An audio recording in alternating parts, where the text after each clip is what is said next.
Lucas 24. Deixa aberto em Lucas 24. Vamos orar? Amém? Pai, em nome de Jesus, tudo que está sendo feito aqui é adoração a Ti, ó Pai. Nós pedimos agora que Teu Santo Espírito venha falar conosco através da Tua Santa Palavra. Pai, revela Jesus Cristo a nós, ó Deus, através das Escrituras, ó Pai. Que nosso eu seja confrontado, ó Pai. Em nome de Jesus nós oramos e agradecemos. Amém. Amém? Lucas 24, do 27 ao 35. Do 27 ao 35. Deixa aí, deixa marcado. Nós começamos nossos trabalhos, certo? Qual que é o tema de hoje? Movie Start, né? Toda vez que eu falo Movie Start, eu lembro da banda Restart. Isso não é bom. Desculpa. Não é da época de vocês mais, né? Restart já é da época do... Então tá bom. O que isso tem a ver com a palavra? Não tem nada. Deixa aberto em Lucas. Mas nós estamos iniciando. E todo começo, ele exige uma ação nossa.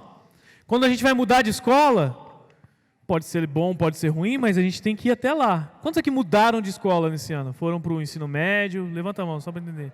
Ou mudaram, foram para a faculdade. Dos mais velhos aqui, quantos já mudaram de emprego? Eu profetizo Jesus agora. Estou brincando. Amém. Toda mudança, ela é um pouco desconfortável para nós. Nós vamos adaptar, seja ela a nossa vida estudantil, profissional, seja quando nós crescemos. Muitos aqui, falando agora dos juniores, estão deixando a infância, que alguns mais velhos demoraram um pouco para deixar, ainda não deixaram. Estou brincando. Mas vocês estão deixando, presta atenção, estou fazendo piadinha só para vocês prestarem atenção aqui. Ó. E vocês deixaram, vocês mudaram de fase, estão mudando, os juniores aqui estão mudando, nós já mudamos, eu há algum tempo mais do que a maioria aqui, outros que eu não vou citar o nome mais do que eu ainda, porque senão eu vou dormir no sofá. Aí, ela tá contando pro Levi que eu tô zoando ela. Que bom, glória a Deus, Deus é bom. Deus está me livrando aqui e eu insistindo no erro, né? Mas tudo isso mostra uma mudança. A gente vai ver agora na palavra algo que aconteceu com os discípulos. Só para te dar o contexto do texto que nós vamos ler agora, Jesus havia morrido. Jesus havia ressuscitado. Só que ele havia aparecido para as mulheres, os anjos haviam anunciado e os discípulos ainda estavam confusos com aquilo que está acontecendo. Vamos lá, 27, versículo 27, Lucas 24, 27. E começando por Moisés e por todos os profetas, explicava-lhe o que dele se achava em toda a Escritura. E chegando à aldeia para onde iam, ele fez como que quem ia mais longe. Vocês estão acompanhando aí? Lucas 24, 27? Mais longe. Eles o constrangeram dizendo, fica conosco, porque já é tarde e já declinou o dia. E entrou para ficar com eles. E aconteceu que, estando ele com eles à mesa, tomando o pão, abençoou e partiu-lhe. E lhes deu, na minha versão, né? E deu a eles. Abriram-se então os olhos e conheceram. E ele o quê? Desapareceu da vista deles. E disseram um para o outro, porventura não ardia em nossos corações, enquanto ele falava? Pelo caminho nos... Perdão, que eu estou lendo a minha versão e a do que eu coloquei aqui. Porventura não ardia em nós o nosso coração, quando pelo caminho nos falava e quando nos abria as Escrituras? E na mesma hora, levantando-se, tornaram para Jerusalém. E acharam congregado os 11 e os que estavam com eles, os quais diziam, ressuscitou verdadeiramente o Senhor, e já apareceu a Simão Pedro. E eles lhes contaram o que lhes acontecera no caminho, e como deles fora conhecido no partir do pão. Quem que é esse homem aqui? Quem que é esse homem que apareceu aqui? Jesus. Eu sei que minha leitura foi difícil, e uma dica aqui para você, sempre pega uma versão mais simples quando você for falar em público. Que eu estava falando e tentando adaptar. Enfim.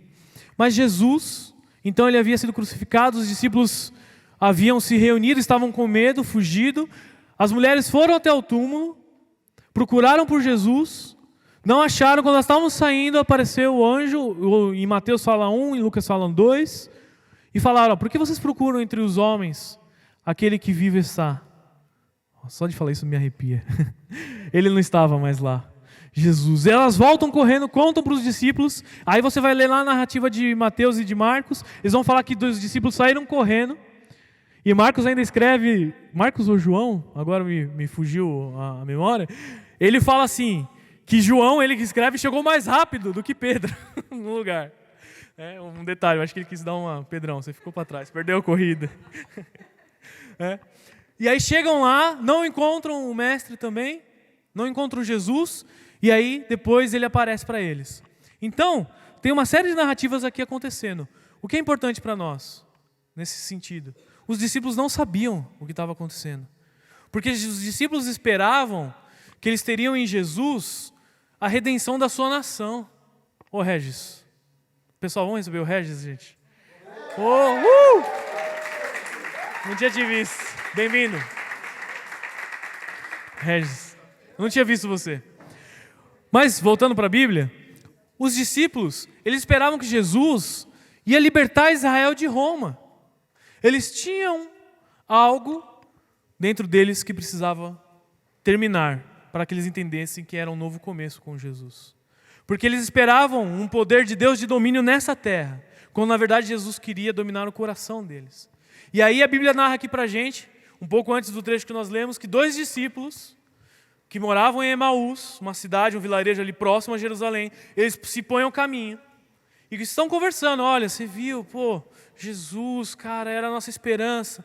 E o próprio Jesus, e a Bíblia não deixa claro o porquê, mas eles não reconhecem Jesus. A Bíblia fala como se os olhos deles estivessem fechados espiritualmente. O próprio Jesus se aproxima deles. E ele fala, linguagem de hoje e agora: o que está pegando? Por que vocês estão aí agitados? O que está acontecendo? Eles viram para Jesus e basicamente assim: não é possível, Jesus. Jesus, né? Não é possível, cara. Eles não sabiam que era Jesus. Sou eu já falando. Né? Não é possível, você não viu o que aconteceu em Jerusalém? Jesus, homem poderoso em obras, profeta de Deus, foi crucificado, ele era a esperança. E aí entra o que nós falamos agora, e Jesus começa a falar para eles no caminho, até Emaús. E eu vou falar para vocês, Emaús, ele fica a uma distância mais ou menos ficava, né, segundo os arqueólogos bíblicos, 2 a 3 horas de viagem de Jerusalém. Então, Jesus começou a falar. Irmão, quando Jesus começou a falar, ele foi de Moisés aos profetas. E foi mostrando como deveria o Cristo padecer. E é engraçado pensar que Jesus falava dele. E eles não reconheciam. E Jesus, quando ele fala, ele fica meio que, entre aspas, indignado com eles. Fala: vocês não entenderam? Era preciso. Vocês não entenderam que as coisas não funcionam como vocês querem? Esses 2 discípulos, eles representam eu e você. Nós esperamos de Deus uma imagem e semelhança a nós. Se nós temos um entendimento errado e religioso de Deus, nós podemos esperar... Filha.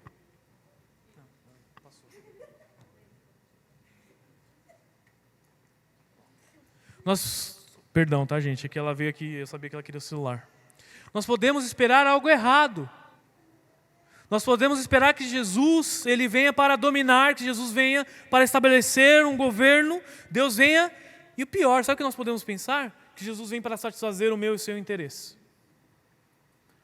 Os discípulos, esses homens não estão entre os 12, os apóstolos, mas eles eram discípulos, haviam mais homens que seguiam a Jesus, tanto que na continuação do texto que nós lemos, fala que os 11 estavam lá, Judas já havia cometido suicídio, e haviam outros com eles, reunidos.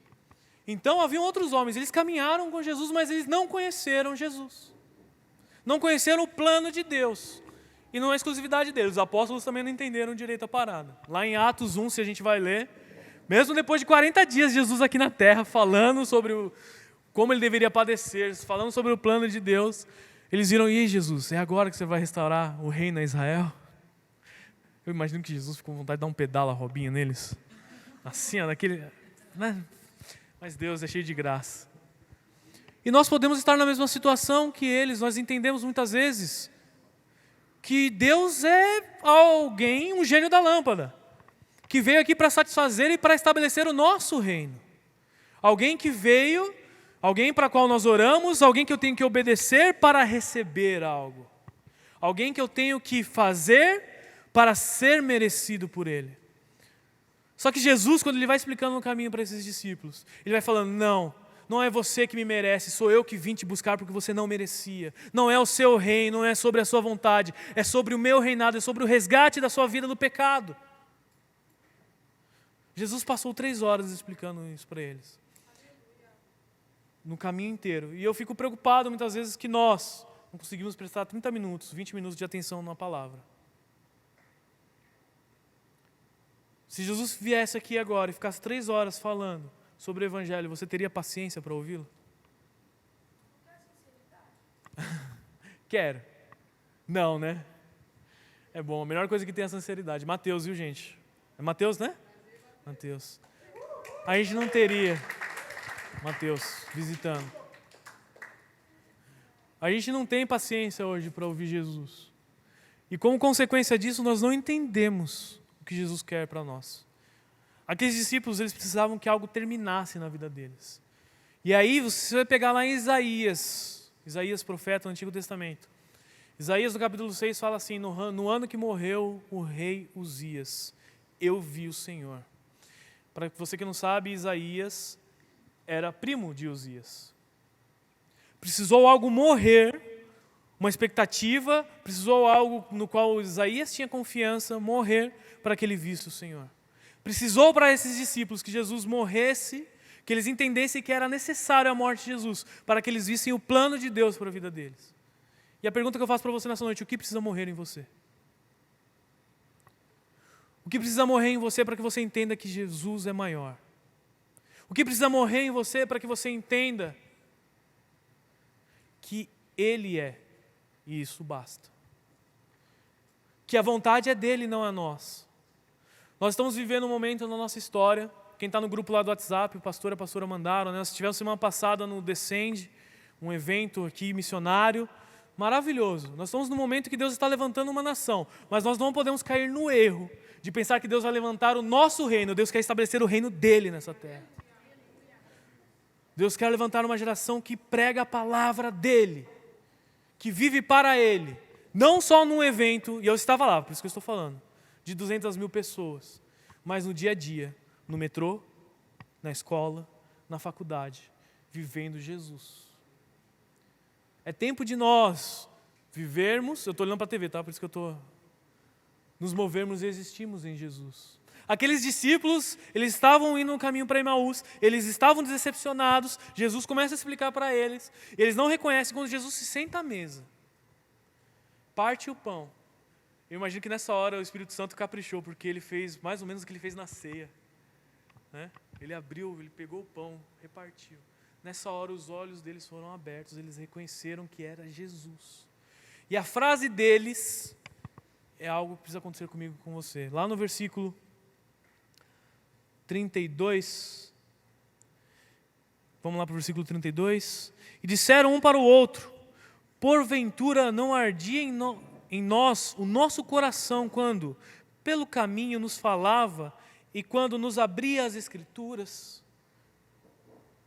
Seu coração arde quando você ouve a palavra de Deus? O que tem feito seu coração arder nesses dias? O que tem trazido paixão? É engraçado porque das vezes que a Bíblia fala sobre fogo, essa é uma das poucas que ela relaciona com o amor por Jesus, com a caminhada com Jesus. Nós cantamos, né? Senhor, faz queimar em nós o teu fogo. O fogo na Bíblia vem falar sobre santificação. Os outros 2 significados de fogo na Bíblia, santificação e juízo. Se você não for santificado pelo fogo da palavra de Deus, você vai queimar no juízo. Que Deus tenha misericórdia de mim e de você. Que nessa noite, nós ouvindo essa palavra, nós não tenhamos medo, mas nós saibamos que Ele foi até os discípulos. Ele foi e Ele está aqui hoje, como nós já declaramos aqui no final do louvor. Ele veio aqui para te buscar. Ele veio aqui para fazer o seu coração arder por Ele. Ele veio aqui para setar a sua expectativa, para que você tenha um começo novo, endireitado, no caminho certo. E a Bíblia fala que esses discípulos, eles viram Jesus, e eles não ficaram onde eles estavam. Eles pegaram, deram meia volta, já era tarde da noite. Voltaram para Jerusalém. Encontrando os discípulos, ouviram e junto com eles declaravam: nosso Senhor vive. Quando nós encontramos com Jesus, quando nós encontramos com Deus da palavra, não com o nosso Deus feito à minha imagem e semelhança, mas o Deus que as Escrituras revelam, porque a palavra de Deus é inspirada. A palavra de Deus, a Bíblia é a palavra de Deus, ela não contém, ela não tem erros, ela é infalível. Quando nós encontramos o Deus dessa palavra, quando essa palavra é ministrada aos nossos corações, e nós deixamos que Ele trabalhe em nós, nós passamos a viver por Ele. Aqueles discípulos voltam para Jerusalém, se juntam aos outros que já estavam. E a Bíblia vai falar lá em Atos, que eram mais de 150 no dia de Pentecostes, que oravam e clamavam e foram batizados cheios do Espírito Santo. Foram enviados às nações, foram enviados a Jerusalém, a Samaria e a Judéia, porque eles entenderam quem era Deus, porque eles entenderam quem era Jesus e que o reino dele era maior do que o reino pessoal deles.